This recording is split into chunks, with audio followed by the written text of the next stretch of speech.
మిత్రులారా నమస్కారం. నేను మీ డాక్టర్ చిరుమామిళ్ళ మురళీ మనోహర్. ఈ వీడియోలో మనం తెలుసుకోబోయేది చాలా ముఖ్యమైనది. యాపిల్ పండ్లు ఎప్పుడు తినకూడదు, ఇది తెలుసుకోవటం చాలా అవసరం. ఇక్కడ ఒక ముఖ్యమైన విషయం ఉంది. యాపిల్లో విటమిన్స్, మినరల్స్, అలాగే యాంటాక్సిడెంట్లు, మెయిన్గా విటమిన్ సి, ఇంకా ఇలాంటి ఎన్నో పోషకాలు నిండి ఉంటాయి.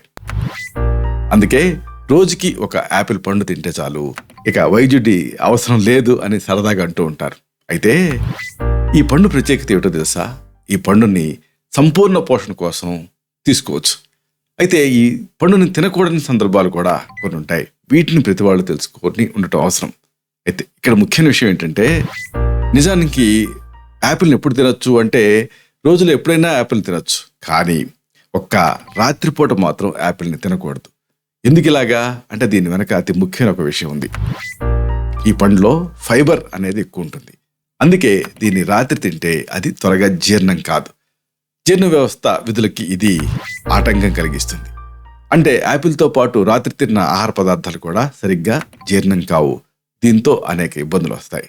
కాబట్టి చెప్పొచ్చేది ఏంటంటే, రాత్రి యాపిల్ తినేటటువంటి అలవాటుని వదిలేయండి. అయితే ఈ యాపిల్ని మిగతా సమయంలో ఎప్పుడైనా తినొచ్చు. ఇక్కడ ఇంకొక ముఖ్యమైన విషయం ఉంది. యాపిల్తో పాటుగా లోపల గింజలు ఉంటాయి కదా, వాటిని అస్సలు తినకండి. వాటిలో పాయిజన్ ఉండేటువంటి అవకాశం ఉంది. అలాగే యాపిల్ రాత్రిపూట తినడం వల్ల నిజానికి ఇది చిన్న ఇబ్బంది అయినప్పటికీ కూడా కొంతమందికి చిన్న ఇబ్బంది ఒక పెద్ద ఇబ్బంది కింద మారిపోతుంది. అందుకే యాపిల్ని రాత్రిపూట తినడం మానేయండి, ఫైబర్ ఉంటుంది కాబట్టి. అలాగే ఎప్పుడు తిన్న మిగతా సమయాలలో దాని గింజలు మాత్రం మీరు తినకుండా ఆ గింజలను వదిలేయండి. ఎందుకంటే దాంట్లో ఎమిగ్డాలిన్ ఒక పాయిజన్ సబ్స్టెన్స్ ఉంటుంది ఆ గింజల్లో. అది కొంతమందికి హాని కలిగించేటువంటి అవకాశం ఉంటుంది. ఇలాంటి మరిన్ని ఇన్ఫర్మేటివ్ వీడియోస్ కోసం ఈ ఛానల్ని సబ్స్క్రైబ్ చేసుకోండి. అలాగే ఈ వీడియోలు అప్లోడ్ అవడంతోనే ఆ విషయం మీకు తెలియాలనుకుంటే బెల్ బటన్ క్లిక్ చేయండి. అప్పుడు మీకు ఒక నోటిఫికేషన్ అందుతుంది. ఆ నోటిఫికేషన్ క్లిక్ చేస్తే ఆ వీడియోని మిస్ కాకుండా చూడగలుగుతారు. అలాగే అతి ముఖ్యమైన విషయం మరొకటి ఉంది. ఈ వీడియో ఏమాత్రం ఉపయోగకరంగా ఉందని మీకు అనిపించినా లైక్ బటన్ని క్లిక్ చేయండి.